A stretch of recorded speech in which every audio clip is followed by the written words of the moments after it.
காவிரி விவகாரத்தால் கர்நாடகாவில் பதற்றம் தணிந்த போதிலும் ஓசூரிலிருந்து 11வது நாளாக இன்றும் பேருந்து போக்குவரத்து நிறுத்தப்பட்டுள்ளது. இதனால் பயணிகள் பெரும் அவதிக்குள்ளாகினர். தமிழகத்திற்கு காவிரி நீர் வழங்க எதிர்ப்பு தெரிவித்து கர்நாடகாவில் தொடர்ந்து போராட்டங்கள் நடந்து வருகின்றன. இதன் காரணமாக தமிழக பேருந்துகள் பெங்களூருவுக்கு இயக்கப்படவில்லை. பேருந்துகள் அனைத்தும் ஓசூருடன் நிறுத்தப்பட்டன. கடந்த 11ஆம் தேதி மட்டும் ஓசூரிலிருந்து பெங்களூருவுக்கு பேருந்துகள் இயக்கப்பட்டது.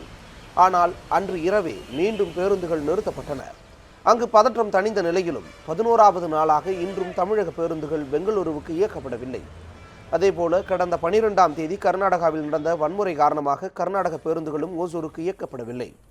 தமிழக பேருந்துகள் மாநில எல்லையான ஓசூர் ஜூஜுவாடி வரையிலும், கர்நாடக பேருந்துகள் அந்த மாநில எல்லையான அத்திப்பள்ளி வரையிலும் இயக்கப்பட்டு வருகின்றன. நான் ஒசூர்லேருந்து பெங்களூர் வேலைக்கு போயிட்டு இருக்கிறேன். அங்கே பெங்களூரில் தான் நான் ஒர்க் பண்ணிட்டு இருக்கிறேன். இங்கேருந்து பெங்களூர் போகிறதுக்கு வந்துட்டு பஸ் வசதி இல்லாதனால ரொம்ப பிரச்சனையாக இருக்குது. இங்கேருந்து பார்டர் வரைக்கும் விட்றாங்க. அங்கேருந்து நடந்து போயிட்டு அங்கேருந்து பஸ் ஏறி போகிறதுலாம் ரொம்ப சிரமமாக இருக்குது. கிருஷ்ணகிரிலேருந்து இங்கே பஸ்ஸு ஜூஜுவாடி வரையும் தான் போகுது. அதுக்கப்புறம் போகவே மாட்டேங்குது. அப்புறம் ஆட்டோ கூட இல்லை. நாங்கள் நடந்து தான் போகணும். ஒரு நாளைக்கு 1000 ரூபாய் சம்பாதிக்கிறோம். ஒரு வாரமாக நாங்கள் போகவே இல்லை ஸ்ட்ரைக்னால.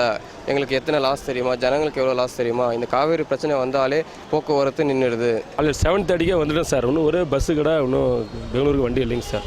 இது 11 நாளாக இந்த காவேரி பிரச்சனை ஸ்ட்ரைக்கு நடக்கிறதுனால பஸ்ஸு போக்குவரத்து ரொம்ப பாதிப்பு இருக்குது சார். தமிழ்நாடு அரசு 2 அரசுகளும் சமூகமாக பேசி மக்களுக்கு எந்த தொந்தரவும் இல்லாமல் பேசி சமூகமாக தீர்த்து வைக்கணும். அப்படி இல்லாதனால மக்கள் ரொம்ப அவதிப்படுறானுங்க.